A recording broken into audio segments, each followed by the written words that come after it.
Oh, Nikki Haley. What can I say about Nikki Haley? Well, a few things off the top of my head. Indulgent, awkward, neocon opportunist with no shot in hell at the presidency or the vice presidency. But damn, is she sure trying to make fetch happen. Take a listen. We just learned a few moments ago that Disney is now suing the Florida governor for alleging political effort to hurt their business. What is your reaction to that, as we still have yet to see him jump officially into the race? You know, as governor, I took a double-digit unemployment state and I turned it into an economic powerhouse. Businesses were my partners, because if you take care of your businesses, you take care of your economy takes care of the people, and everyone wins. And so that's the way we dealt with it. South Carolina was a very anti-woke state. It still is. And if Disney would like to move their hundreds of thousands of jobs to South Carolina and bring the billions of dollars with them, I'll let them know. I'll be happy to meet them in South Carolina and introduce them to the governor and the legislature that would welcome it. I'm honestly surprised she didn't offer to move Disney to Ukraine like she wants to do with what's left of our tax dollars / national dignity. And her voice, her attitude, well, it's giving Hillary vibes. Oh, and her invoking the sanctimonious label for DeSantis in her tweet is so cringeworthy, it actually makes me embarrassed for her. But one thing is pretty clear to me and anyone else with ears and eyeballs. She knows she has no shot in hell at winning the nomination, let alone the presidency. She's polling at or below Kanye West at this point, and it's gonna not suddenly get better for her. So she is desperately, and I mean desperately, trying to set herself up to be Trump's VP pick. That's also not gonna happen. She spent the last 7 years calling him a racist on and off, except when she wanted that ambassador job, and this is no different.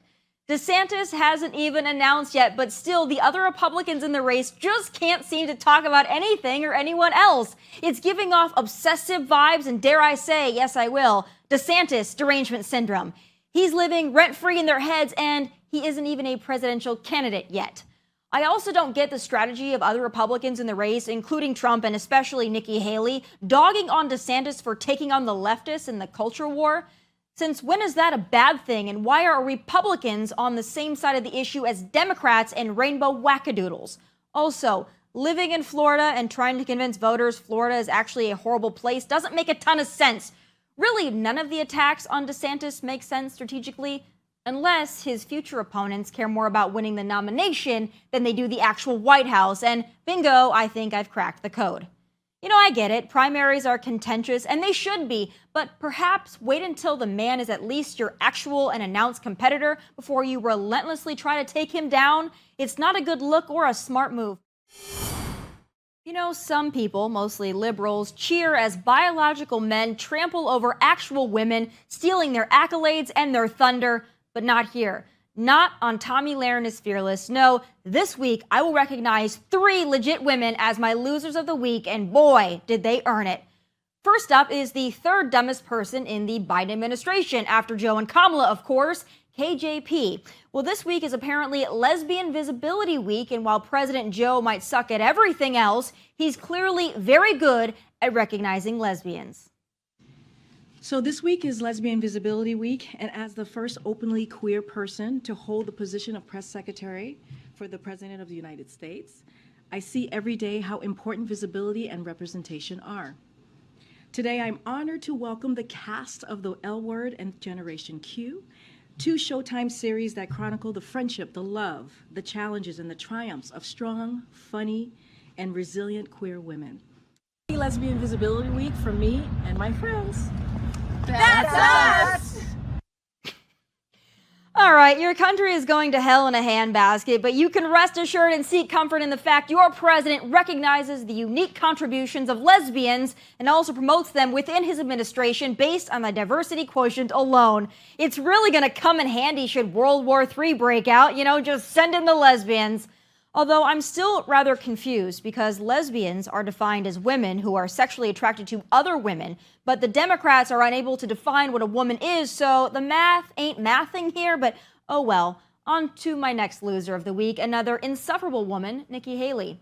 If you've noticed, or more accurately haven't noticed, the only time Nikki Haley has made headlines since announcing her run for president was when Don Lemon called her old. But she's desperate to cling on to that relevance, so she's launched a line of koozies Lest you've forgotten about that one time at band camp when Nikki Haley was noticed in this presidential race.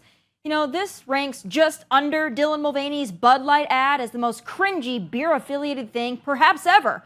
But speaking of cringy, my last loser this week is Kamala Harris. You know, I firmly believe that anything a man can do, a woman can do, and better. And I've got the clip to prove it. You thought Joe Biden was bad at public speaking? Well, let's let Kamala give him a run for his money.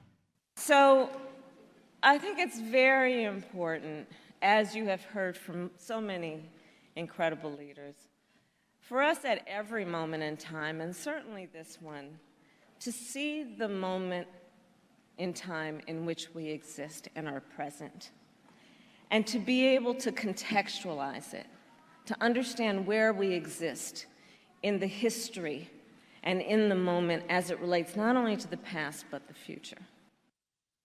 The moment in time in which we exist, in this moment in time, here we are, existing. Folks, we are one octogenarian's heartbeat away from that being our president and commander-in-chief, so God help us. Those are my losers of the week.